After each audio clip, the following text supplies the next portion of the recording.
దేశవ్యాప్తంగా కులగణన. నీకు దండం పెట్టాలి నాయన, ఇన్నేళ్ళు ఆయన కులగణన చేయక. దేశవ్యాప్తంగా తదుపరి జనాభా లెక్కలతో పాటు నిర్వహణ. కేంద్ర కేబినెట్ కీలక నిర్ణయం. సంతోషం. కొన్ని రాష్ట్రాలు రాజకీయ కారణాలతో కులాల లెక్కలు తీసినాయి, కానీ అవన్నీ అబద్ధాలు. ఇలాంటి వాటితో సమాజంలో సందేహాలు. ఈ నేపథ్యంలోనే కులగణనకు నిర్ణయం.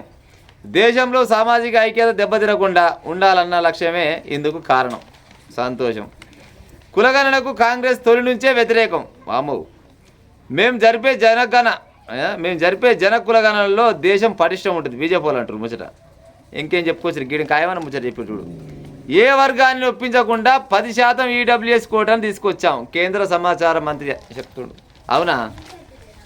ఏ వర్గాన్ని ఒప్పించకుండా కేంద్రంలో ఏది మన 10% అంట ఈడబ్ల్యూఎస్ తీసుకొచ్చిందట. నిజంగా ఈడబ్ల్యూఎస్ వచ్చింది, ఏ వర్గం వాళ్ళు కూడా మనసు నొచ్చుకోలేదని మీ పేపర్లు అన్నారు కదా. ఒక పోలింగ్ పెట్టి ఈడబ్ల్యూఎస్ వల్ల ఎవరికి నుక్సాన్ జరిగింది, ఎవరికి న్యాయం జరిగింది అనేది తెలుస్తుంది లెక్క. ఏ వర్గానికంట మనసు నొప్పియలేదంట వీళ్ళు, కేంద్ర ప్రభుత్వం చెప్తుంది ముచ్చట. అంటే మీకు మీరు అనుకుంటే సరిపోద్దా? మొన్న ఉద్యోగాలు పడ్డప్పుడు ఎంతమంది బీసీలు, ఎస్సీలు, ఎస్టీలు ఎంతమంది వెనకబడ్డారో ఒకసారి తెలుసుకోవాలి. ఇప్పుడు ఈడబ్ల్యూఎస్ చేయొద్దని మేము అంటలేము, ఈడబ్ల్యూఎస్ అనేది చెయ్యాలి. కానీ మీరు ఎంత ఉన్నారు, మీకు వాటా ఎంత అనేది అది కూడా చెప్పాలి కదా సార్.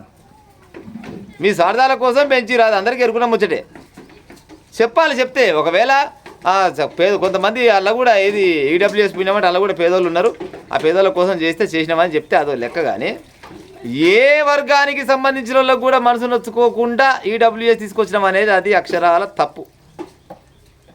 నేను ముచ్చట తప్పు, నేను చెప్పే తప్పు అయితే కింద పోలింగ్ పెట్టుది. ఈడబ్ల్యూఎస్ పుణ్యమా అంట ఎస్సీ, ఎస్టీ, బీసీలు కానీ లేకపోతే ఇంకా ఇంకోళ్ళు ఉంటారు కానీ మైనార్టీలు గిట్టుంటారు కదా, వీళ్ళకి ఏమైనా నుక్సాన్ జరిగిందా జరగలేదా అని పెడితే ఏమైనా తెలిసిపోద్ది మీకు వాళ్ళు ఉన్నదానికంటే ఎక్కువ ఇచ్చుకుంటే మళ్ళీ ఇంకా వాళ్ళకి ఏ వర్గానికి మనసు నొప్పి ఏదంటే ఎక్కడ పాడైతే సరే. ఇక ఈడబ్ల్యూఎస్ ముచ్చట పెట్టుకుంటే అది పొందాక ఒకసారి ముచ్చట. కానీ ఇక ఇప్పుడు ఇచ్చిన వాళ్ళు తీసుకుంటూ లేరు. ఇప్పుడు అడగాల్సింది వాళ్ళు బీసీలు అడగాలి. మరి బీసీలు అడగనప్పుడు మేమేం చేస్తాం? కానీ ఈ దేశవ్యాప్తంగా కులగణన చేస్తే మాత్రం బీసీలకు అయితే ఎంతో కొంత న్యాయం అయితే జరుగుతుందని ఆలోచన. ఇక్కడ కాంగ్రెస్ వాళ్ళు ఏమంటారు, 11 ఏళ్లుగా విస్మరించి ఇప్పుడు నిర్ణయం తీసుకున్నారు, అయినా స్వాగతిస్తున్నాం. ఇవ్వవలసిందే. రాహుల్ గాంధీ గారు తప్పదిగా.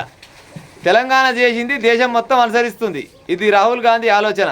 ప్రధానికి ధన్యవాదాలు రేవంత్ రెడ్డి. తెలంగాణ చేసిందని దేశం మొత్తం అనుసరిస్తుంది. ఏదైతే మంచే కదా చేనీరు, మళ్ళీ ఇలాగిట పుల్లబెట్టి పాడేయరు. ఇంకేమైనా చారిత్రక నిర్ణయం. రాజకీయాలకు అతీతంగా మద్దతు ఇవ్వండి, రాష్ట్ర ప్రభుత్వం సర్వే తప్పుల తడక. బండి సంజయ్, లక్ష్మణ్, ఈటెల. రాష్ట్ర ప్రభుత్వం మరి మీగడ నడుస్తుంది. కానీ రాష్ట్ర ప్రభుత్వం తప్పులు తడకని మీరు అంటారు, కేంద్ర ప్రభుత్వం తప్పులు తడకని వాళ్ళు అంటారు. అది ఉన్న ముచ్చటే. కానీ ఇప్పుడు కులగణన చేస్తే బీజేపీ వాళ్ళు అనుకున్న ముచ్చట ఏంటంటే, ఇప్పుడు కొన్ని రాష్ట్రాలల్లో జరంత కాంగ్రెస్ అక్కడక్కడ ఊపందుకుంటుంది. ఇక మొత్తం దేశం మొత్తం అయితే బీజేపీ ఉంది. కానీ బీజేపీ పాలసీ ఏంది? హిందుత్వం పైన చాలా రకాలుగా ఇప్పుడు 10 ఏళ్ళ నుంచి వెళ్తున్నారు, అందరికీ ఎరుకున్న ముచ్చటే.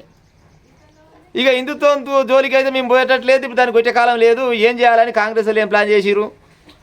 వాళ్ళేమో రావణి మొక్కితే మరి నేను ఒక శివుని గుడి కడుతున్నా అనుకుంటూ అనుకున్నా, కానీ అది అయిందో కాలేదో. కానీ అది పక్కకు పెట్టేసి ఏం చేసిండంటే బీసీ గణన చేయాలని చెప్పిండు రాహుల్ గాంధీ.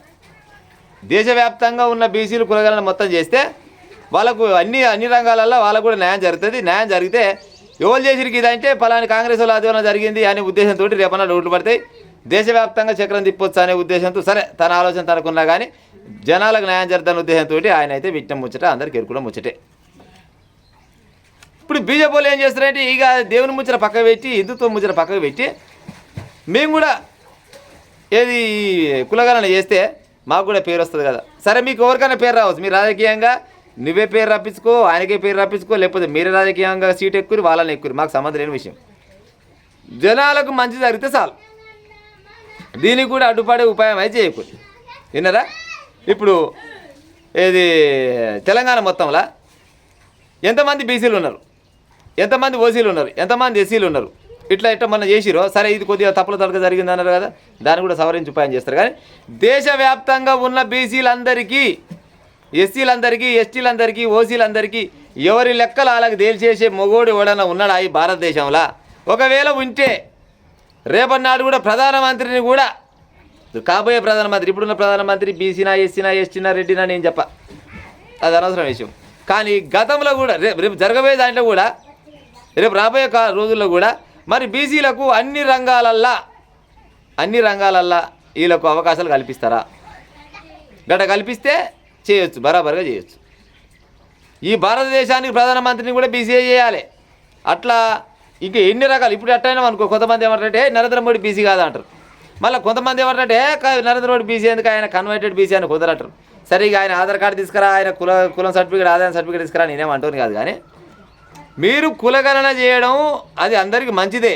కానీ కులగణన చేసినాక మరి ఆ కులాల వారీగా వాళ్ళకు న్యాయం జరగాలి కదా. మరి ఆ న్యాయం చేస్తారా? ఉత్త పేపర్లోనే లెక్కలు రాసుకొని వీళ్ళు కుమ్మరోళ్ళు గింతురు, కమ్మరోళ్ళు గింతురు, మాలోళ్ళు గింతురు, మాదిగోళ్ళు గింతురు, గౌలోళ్ళు గింతురు, వెడ్రోళ్ళు గింతురు, కాపోళ్ళు గింతురు, రెడ్డోళ్ళు గింతురు అని రాసుకొని పోవడమేనా? లేకపోతే వాళ్ళందరికీ జనాభా ప్రకారంగా వారెంతనో వారికి వాటా అంత రాజ్యాంగబద్ధంగా ఇస్తారా ఇయ్యరా అనేది మా బాధ. ఒకవేళ ఇస్తే రాజ్యాంగబద్ధంగా మేమెంత మాకు వాటా అంత కావాలనే లెక్కలు చేస్తేనే చెయ్యిరి, లేకపోతే సపరేట్ చేయకుంటారు. అంతేగాని ఊరికనే స్వార్థాల కోసం రాజకీయం చేయకూరి. స్వార్థాల కోసం రాజకీయం చేసే భారతదేశంలో ఇప్పటికీ బీసీలకు ఎవరికి రాని అన్యాయం చేసిరు. మళ్ళీ కూడా చేసే ప్రయత్నం చేయకూరి. మీ స్వార్థాల కోసం జనాలని ఆగం చేయకూరి. ఓకే, దేశవ్యాప్తంగా కులగణన కదా, దండం సారు, కేంద్ర ప్రభుత్వం కులగణన చేయరి. కానీ చేసినాక అన్ని కులాలకు న్యాయం చేసే ఉపాయం చేయరి. ఇక ఉంటే మరి